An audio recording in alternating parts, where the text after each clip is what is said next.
Hello Internet, Taliesin here, and today we are talking Hegel's seminal refutation of Kantian idealism and the quintessential explanation of the process of the dialectic, the phenomenology of the spirit. No, only joking, we're talking World of Warcraft, Battle for Azeroth, and in particular, the forthcoming Before the Storm novel by Christie Golden, the novel that isn't coming till next month, and will set the scene for Battle for Azeroth. But guess what? There's a whole ton of pages on Amazon. This isn't a leak, this is a preview, it's there for anyone to see, and there are 96 pages of the 281 pages of this novel there for you to read on Amazon right now. And I wasn't going to read these pages, obviously. I have this book on pre-order, I'm really looking forward to reading it. Why would I want to spoil the entire novel for myself?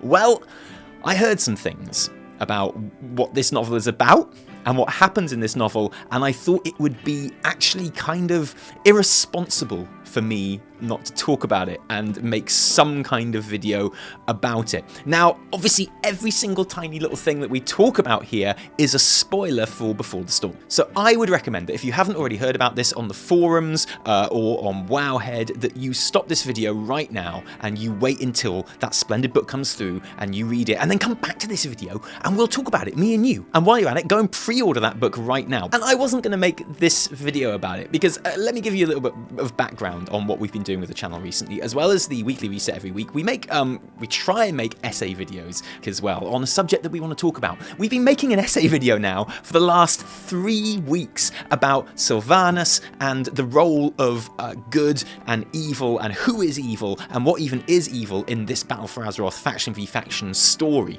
We have to keep rewriting it and putting that video back because stuff keeps happening, sort of data mining keeps happening with broadcast text, and now that video is going to be back next week now. It will include lots of stuff from this, and that was going to be that. But then I sat down and I actually read through these 96 pages of preview, and it was so good.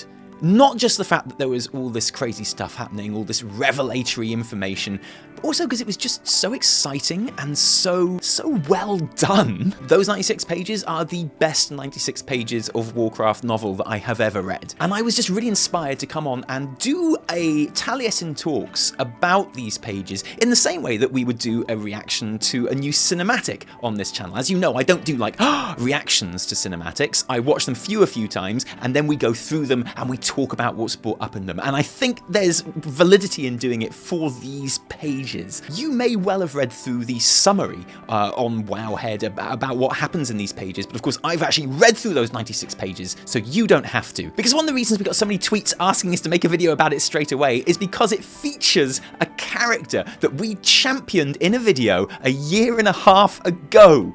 And when we did this, everyone laughed at us. That character is Calia Menethil, the sister of former Lich King Arthas Menethil, the one survivor of the Lordaaeron royal family and heir apparent to the throne of Lordaaeron, aka the Undercity. Now, we made this video before we even knew there was going to be an alliance attack on Lordaaeron and they would take it. We just found Calia one day in the priest order hall in the Netherlight temple, and we went, that's interesting. No one knew she was alive before. We should make a video about it. And we said, wouldn't it be brilliant if she had a role to play in some kind of taking back of Lordaaeron, in some kind of reuniting the Forsaken of Lordaaeron? That was speculation. You know how people feel about speculation. They made their feelings very, very clear in the comments. And I want to make this clear. This is not a I told you so video. This is literally us just picking up where that left off and how excited we are about some of the things it says about Calia. Now, there are huge implications for the Alliance and the Horde and where their stories are going next throughout Battle for Azeroth and beyond, even more beyond than actually during this expansion, I think. But first of all, let's have a quick rundown of what is actually in these 96 pages as I read them. So some of these pages are things that we've actually read before. If you've read the little kind of preview of Before the Storm that came with your BlizzCon goodie bag, some of those pages are reproduced here, namely the 2 goblins working in Silithus and discovering the Azerite in the first place, and the scene with Sylvanas Windrunner and Nathanos Blightcaller in Orgrimmar, which is incredibly important by itself, because it sets up one thing which is going to be very, very important for the rest of the novel, and one thing which doesn't get talked about very much, but is also massive. This book starts out with Sylvanas planning an invasion of Stormwind. Not an attack, an actual invasion of Stormwind, surmising that this would be the perfect time to launch an attack on the Alliance capital, they being in the midst of regrouping after the war with the Legion, and we see Sylvanas having conversations with Nathanos about this, her grand plan to take over Stormwind, kill the inhabitants, and then re-raise them as Forsaken. And this is something we really want to talk about in the Sylvanas video next week, but it's worth mentioning this is before any Azerite has been discovered. This is simply after the events of Legion, an expansion which famously saw the factions working together in the class halls to stop the greatest threat that Azeroth has ever seen, to travel to an entire other planet together, and through the incredible power of friendship, bring down actual titans. Now, you'd imagine that for a lot of the inhabitants of Azeroth, this would help give them a lot of perspective on the world, wouldn't it? They might turn around and go, God, you know what? It makes you think, doesn't it? War. What is it good for? Absolutely nothing. That's what you'd imagine people might think. Sylvanas is having absolutely none of it. She sees this as her opportunity to wipe out an entire city of civilians and raise them as Forsaken against their will. I feel like it's kind of worth just reiterating that. We're going to touch on it in the Sylvanas video next week. And the other thing that gets brought up here, which is very important for the rest of the novel, is the Desolate Council.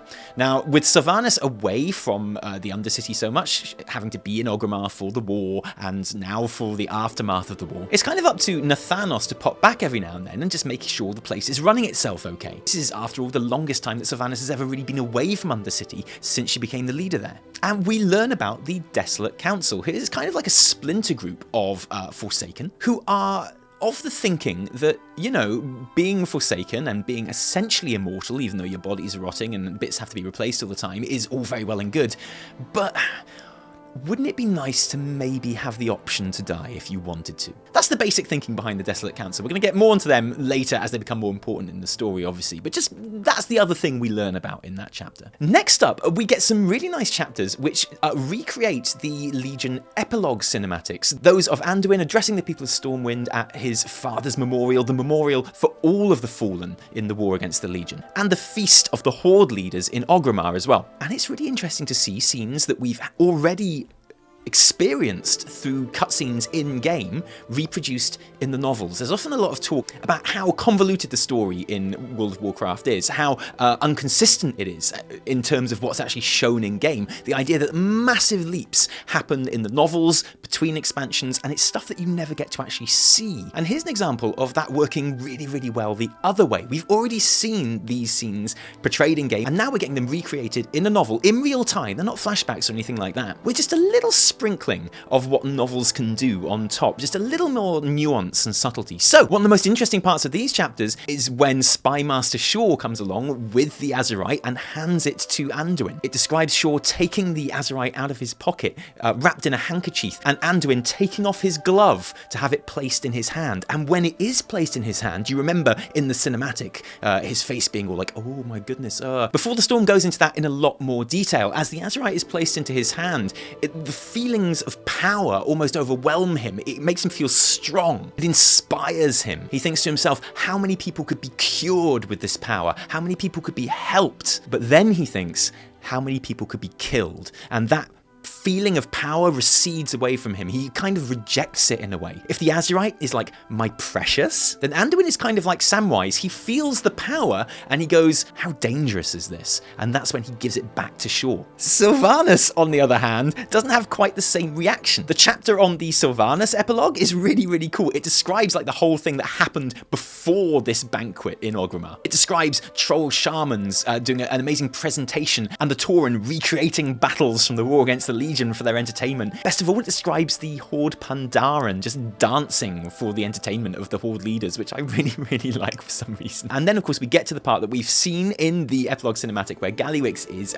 revealing the Azerite to Sylvanas. And when she touches the head of the staff that contains the Azerite, she gets the exact same sort of feelings as Anduin. Like a river, she feels the power of this substance flowing through her. And just like Anduin, she thinks, my goodness, think what we could do with this power. But whereas Anduin thinks, oh my goodness, so many people could be killed by this, we need to do something about it. Sylvanas thinks, so many people could be killed with this, we need to do something about this. The same but different, you know? And that's when we get into the story of this novel proper. The story that you imagine is unique to Before the Storm, and which will obviously have consequences going into, what, the pre-patch of Battle for Azeroth. But like I say, the actual impact of what happens here has potential to be a lot further reaching than that. And you know what? It's actually it's a surprisingly beautiful story in its own right. And it's a story based around, in part, Calia Menethil, but also Anduin's attempts to create peace between the Horde and Alliance by bringing together humans from Stormwind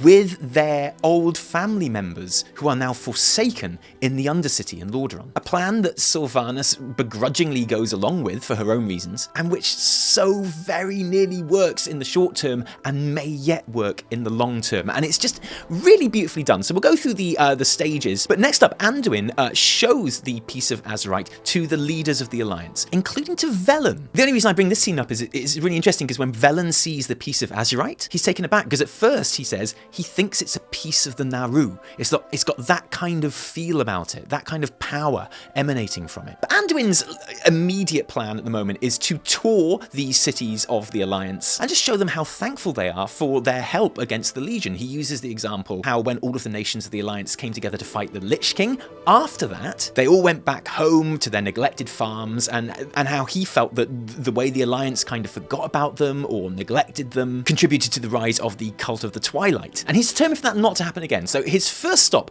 on his grand tour of thanks is Ironforge, and there's a really nice scene in these pages of him getting ready to go to Ironforge. They're taking like 100 barrels of finest grain and hops for the dwarves to make beer with. And there's this great scene between Anduin and his manservant, Will Benton, who's an old guy who looks after Anduin. He's really sarcastic. They've got this really casual relationship. It's really great. Anyway, when they get to Ironforge and Anduin's being given the tour, out of nowhere, Magni Bronzebeard, Diamond Dwarf himself, appears. There's quite a big jump after this, and the page is missing from the book. But I think it's fair to assume that in some way, Magni tells Anduin about the cries of anguish that he is sensing from Azeroth herself, and the kind of danger that he feels the entire planet is in. I would imagine this makes Anduin think, if what Magni's saying is true, then we really need to just not be fighting. We need to be together in some way. I need to find some way of brokering some kind of a peace. His next stop on his grand tour is to the Netherlight Temple, which is the order hall for the priests in Legion, which as a disciplined priest main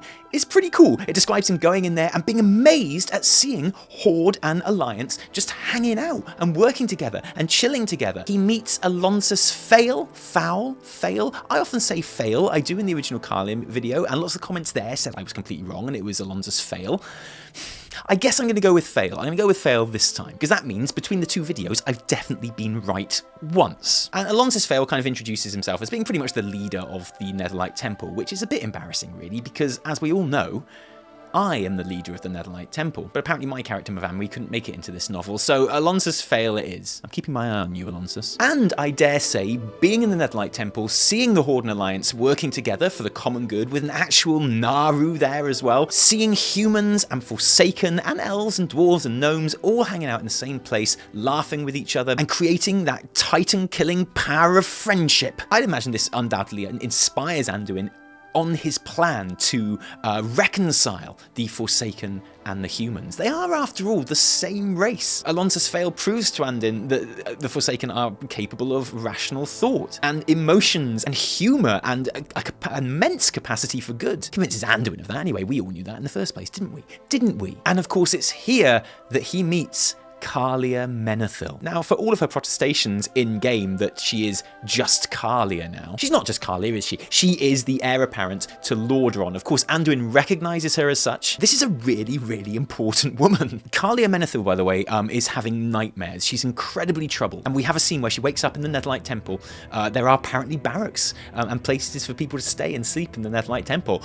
I mean, I'm in charge of the Netherlight Temple and I've never seen them. Like, that was not included in the Grand Tour, but apparently they are there. And she goes to see the Naru who is in the Netherlight Temple, Sara, and says, when will I have peace? When will these dreams leave me? And Sara says, there are things you must do before that peace is granted to you. So this is where Anduin's plan is born, reconciling the undead of Lordaaeron with the humans of Stormwind, hoping that that will kind of foster some kind of understanding between them, and therefore between the Horde and Alliance. Now, at some point in this, Will Benton, Anduin's manservant, dies peacefully, just of old age, just by himself. But here's the thing. Will Benton had a wife, Elise Benton, who is now known as Valcinda, and who is an apothecary in Undercity. She's in Undercity because she is a Forsaken. She is undead. Now, correct me if I'm wrong, Undercity experts, I don't think Valcinda is an actual in-game NPC. I don't think you can actually find her in-game, but she's an apothecary in the Undercity, and there's this really, really lovely scene in the book where she is looking after Tevan Whitfield, and I don't think he's an NPC in the game either, which is a shame, but there's this beautiful scene where he's lost an arm.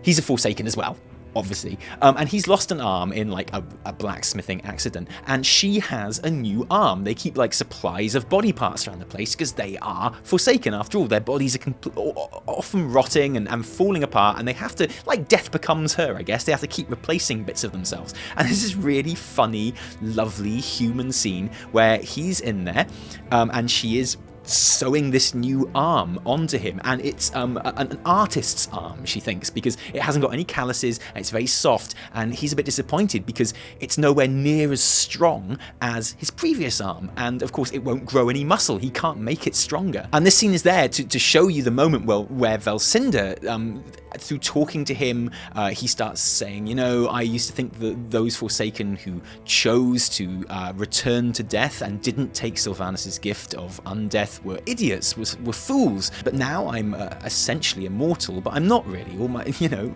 my bits are falling off and need replacing all the time. I'm actually more scared about stuff happening to my body now than I used to be. And they have this quite philosophical talk about the nature of what it is to be a Forsaken. And this is where Valcinda thinks, yeah, you know, maybe this isn't such a great deal after all. Maybe it would be better if we could just die, rather than constantly being re-raised or re-repaired. And that's when Valcinda founds the Desolate Council. Remember, I was talking about them earlier. And anyway, back to Anduin. So it appears that he's come up with his plan now, and with the help of his new best buddy, Calia Menethil, he writes missives to Sylvanas, but also to Valcinda. And we have this scene in the pages where these two missives arrive, delivered by Alonsus Fowl. There's a really nice start to this scene, actually, where Nathanos sort of chastises Alonsus Fowl for going, these are from King Anduin of the Alliance. You've been hanging out with the Alliance. You are a traitor to the Horde. And Alonsus Fowl, I said I was going to say fail, didn't I? Alonsus Fowl says, hey man,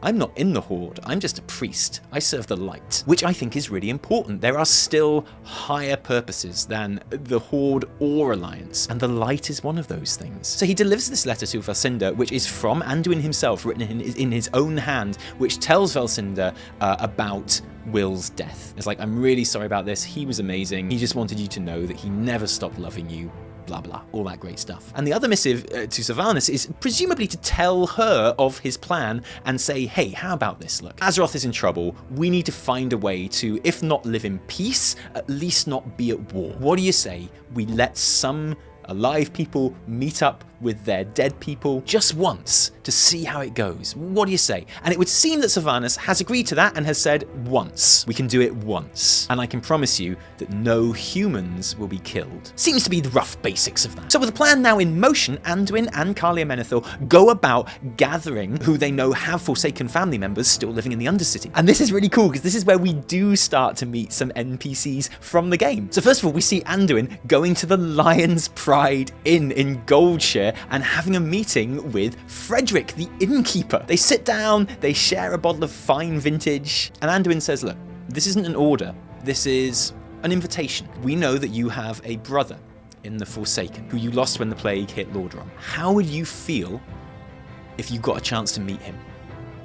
To see him again. And Gen Greymane is there as well, and he's all like, yeah, bear in mind, right, it won't be like your brother, it'll be like an undead version of your brother, and it'll be all rotting, and there'll be like bones sticking out of his face and stuff, and his flesh will be all grey and weird. But Anduin is a more calming sort of presence, and Frederick says, you know what?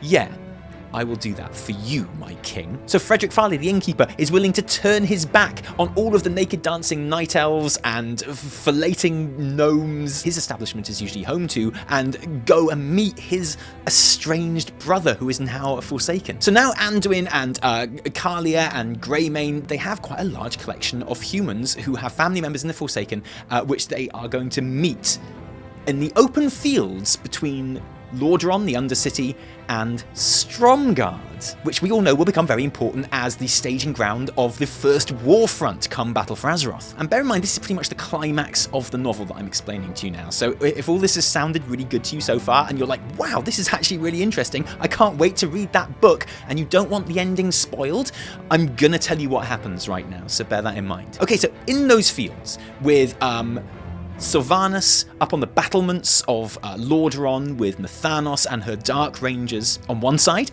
and Anduin and Greymane and Calia and Taliesin as well on the other side, these two groups of people, the humans and the Forsaken, come and meet in the fields in between Lordaaeron and Stromgarde. And this is actually really brilliant.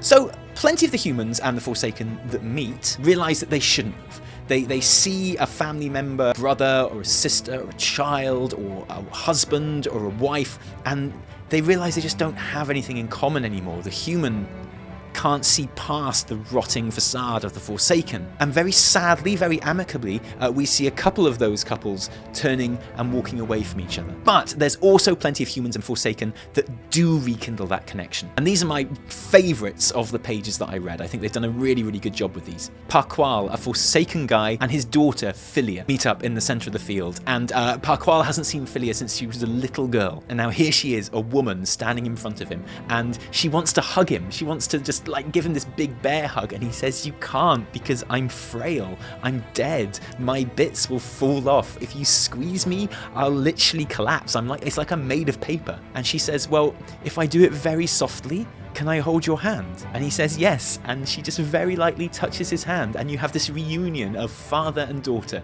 across the divide of Horde and Alliance, across the divide of living and dead, reconciling, and it's really beautiful, surprisingly so. Because you know me, I'm a cynical old goat, but I had a lump, an actual, I was a bit emotionally engaged. And here's the thing, Philia says to him, this is amazing, we can restart our lives together, but of course they can't, because Sylvanas has said, this is the one time she will allow this to happen. Parqual says, I don't believe my mistress, the Dark Lady, will allow this to happen again. So now you've got this situation that Anduin has engineered where these people are seeing their family members, again, for the first time in years, people they've given up on as being dead, and they make that connection, but then they're going to have to part again. And meantime, Calia Menethil, disguised in a hood, is wandering around the area as well, helping people meet. But some of the Forsaken, and the humans as well, who are originally from Lordaaeron, are beginning to recognise who she is and why it's important that she's there. Because she is, after all, the member of their royal family when they were all alive and lived together in happiness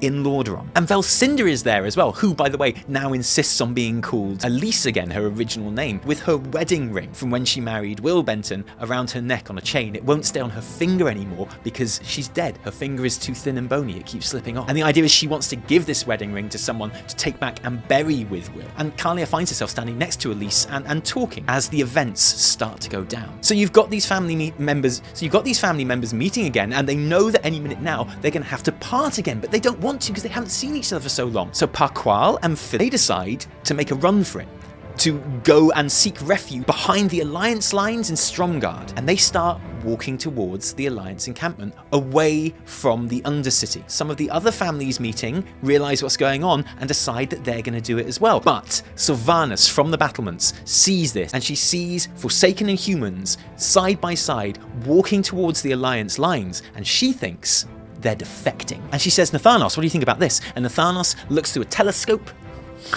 and he sees them and he goes, yeah, some are walking towards Stromgarde, some are just strolling near there though. And Sylvanas says, oh, F this. And she picks up her horn and she blows it 3 times. And loads of the Forsaken who are walking towards Stromgarde turn around and go, oh, that's it, we're being called back. And they start to walk back to Lordaaeron. Elise, who's talking to Calia, has just recognised Calia as her royal family, as the heir apparent of Lordaaeron, her own city, the leader of the desolate council. If any Forsaken are to have doubts about Sylvanas Windrunner, it's her, but she hears the horn and she goes, or she says, "I'm sorry, Your Majesty, I can't betray my queen.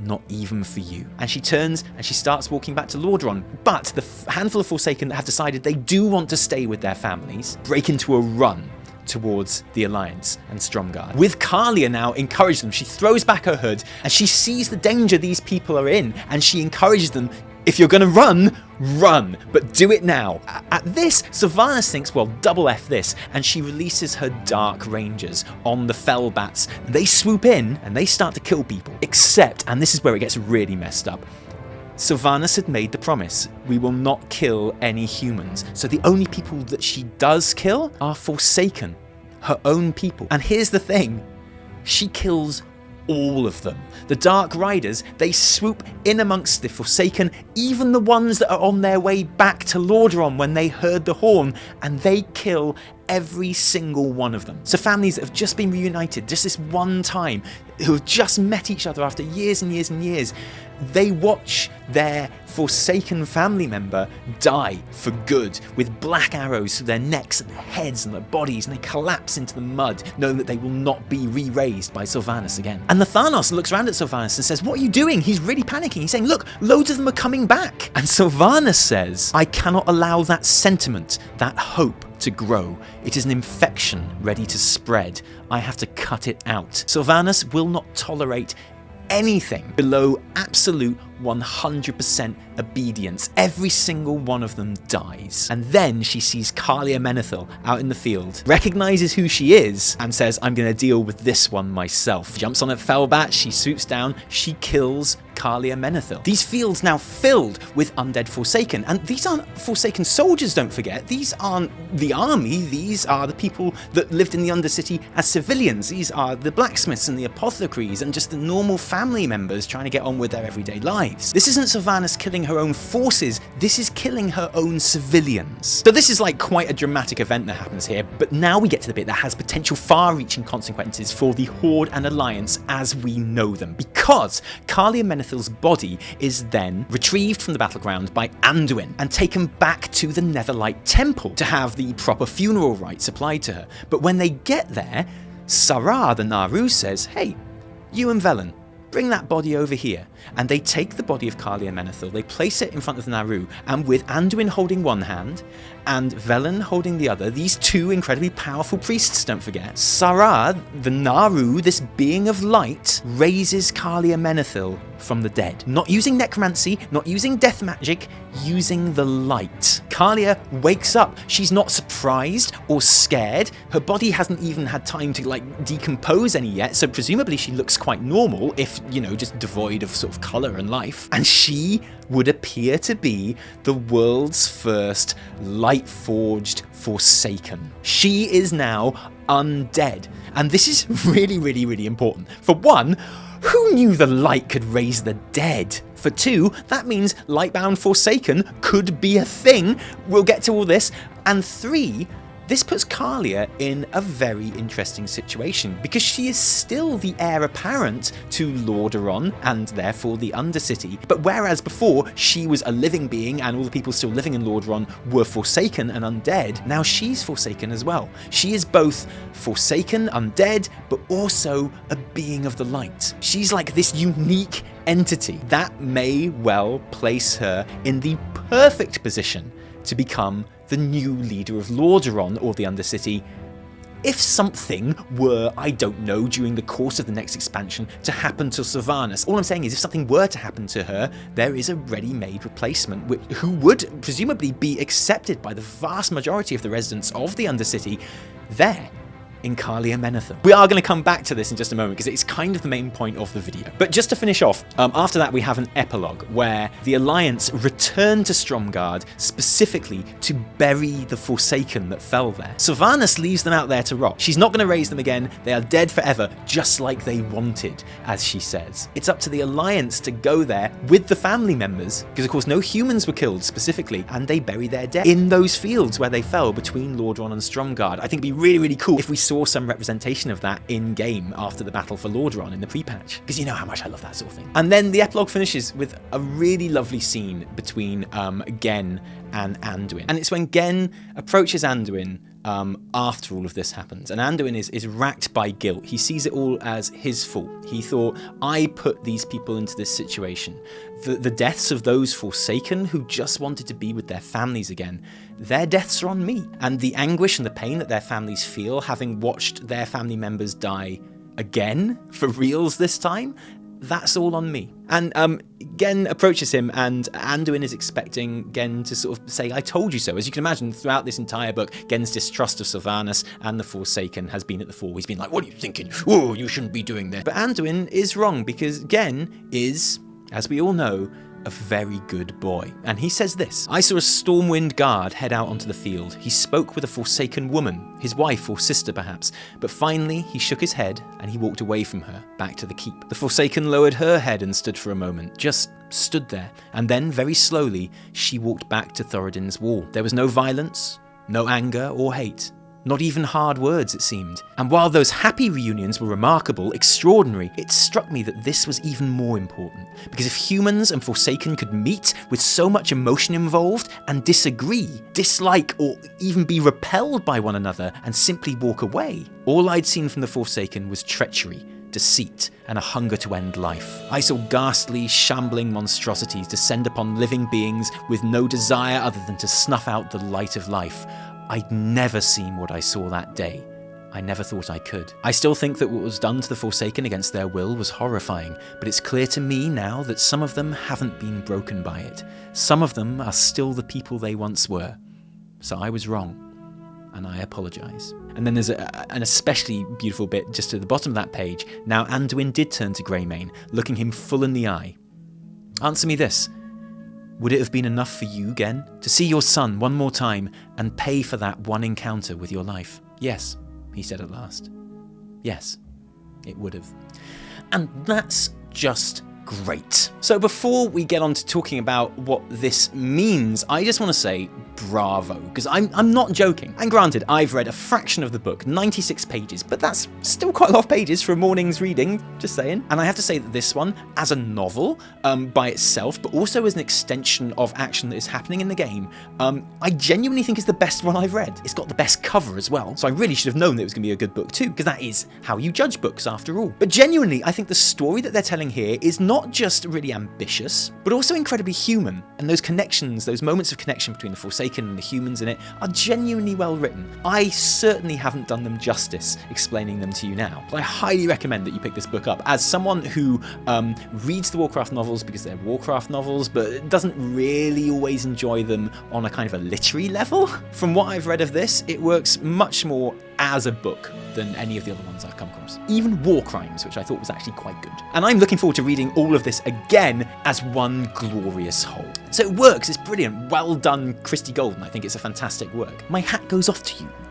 My hat goes off to you. But what does this mean for the future of World of Warcraft? Because let's not just pretend that Lightbound Forsaken didn't just get invented, because they just totally did. We now know that there is at least one Naru who can raise the dead as Lightforged beings. And this harks back to another video that we made a little while ago, Choose Your Side, Light or Shadow. Now, we made this before the announcement for Battle for Azeroth was made, and we were thinking, you know, what can happen next in World of Warcraft? And we came to two conclusions. Either they were going to really push the faction war, which is what happened in the end, or there was another option. We speculated that with the light and shadow becoming much more important in the game now, with Alleria and the Void Elves and the undoubted threat of the old gods and their masters, the Void Lords, coming up over the horizon, but with the light getting a lot of nuance as well, with Zera being not all she seemed, and now, of course, another Naru raising people from the dead. We speculated that in the future, perhaps, Horde and Alliance wouldn't be the two factions that you chose between when you started a character, and instead you choose between light and shadow. And then obviously when the Battle for Azeroth announcement happened and it was clearly the faction war, we were like, okay, well that's what they went for. We thought they probably might. But then everything that's happened since has made me think that in fact that light and shadow as a faction thing may have been a bit more on the money than we thought, because we've got the Lightbound Orcs from Draenor, and now we have Lightbound Forsaken. Now, we haven't actually seen either of those two races in game, but as things stand, canonologically, they exist, and they're there. Maybe Blizzard have decided that this really has run its course as a narrative and gameplay device now, but still want to keep the whole two factions thing. And the light and the shadow would be a very relevant way of keeping that. I don't know, go and watch that video, see what you think. And there are other questions to be answered as well, like how does this feed into the Horde deciding they need to attack Darnassus, need to attack Tirisfal and burn Darnassus to the ground? I guess we'll find out very, very soon when pre-patch hits. But this is already far too long, I'm not looking forward to the edit. What do you think, guys? Now that we've had our little journey through those 96 pages of the new Warcraft novel, because I know some people are disappointed that it's not a bigger story being told. I like it specifically for those reasons. What are your opinions on the actions of the main players, Anduin and Sylvanas, throughout this? What are your thoughts on there being a deeper connection between the Forsaken and the Alliance? And tell me, please, what is it with these Lightbound Forsaken? What is going to happen? But before I say goodbye, I just want to say thank you for Blizzard. Because when we made that video about Calia Menethil, about 18 months ago now, when it was pointed out to us that she was in the Order Hall and we made the video about her history and sort of speculating what can happen next, I remember asking at the end of that video, I was like, please, Blizzard, you can't bring this character back. You can't show us that Calia Menethil is alive and then just have her as an Order Hall follower and that be it. Like, she's better than that. She's much more important than that. You have to give her something to do. And then when the whole Battle for Lordaaeron thing happened, and that hit the beta, and we went through that, and Calia Menethil is nowhere to be seen in that, I thought, Blizz, you missed a trick. Why is Calia not here? Why would she not be there? All those people that left mean comments saying that we're idiots for thinking Calia would ever do anything on that last video, they were right. But they weren't right, were they? And you did not let us down, Blizz, because you have given Calia fresh life and you've given her something brilliant to do and you've made her incredibly important in the future of World of Warcraft. And for that, for treating a character who deserved it with respect and starting her off on an interesting character arc that I think she definitely deserves, I thank you. Genuinely from the bottom of my heart. Now don't forget about Jaina, do the same for Jaina, do not let her down, Blizz. Stick around just a couple more seconds to hear details on our competition so that you too could win a beta key and play in the beta. But thank you for joining us today. If you liked this video, don't thank us, thank our patrons who give their actual real life money to make this channel happen. They really are what keeps Taliesin and Evitel going, so thank you. If you didn't like it, downvote the shit out of it. And remember, my name is Christy Golden. No, my name is Taliesin from me and Evitel as well, until the weekly reset, where we've got even more things to talk about. Cheerio. Ah, so you want a beta key, do you? Well, I can't say I blame you. And anyway, we can help. We have 60 beta keys to give away. Blizzard gave them to us, and we're going to give them to you. All you have to do to win one is to enter our caption competition. You see this picture on the screen now? Sourfang and Anduin and this sexy little dark iron dwarf lady? Yes. All you need to do is come up with a hilarious caption for this picture and email it to taliesinandevitel@gmail.com with the subject caption no later than 11:59 PM GMT, that's British time, on Sunday the 20th of May. So you have but days, but hours to do this. We will announce the winners the day after and you will be playing beta by Monday. How you feel about that, eh? Pretty good, yeah. It feels good, doesn't it? Good luck, have fun, can't wait to see what you come up with.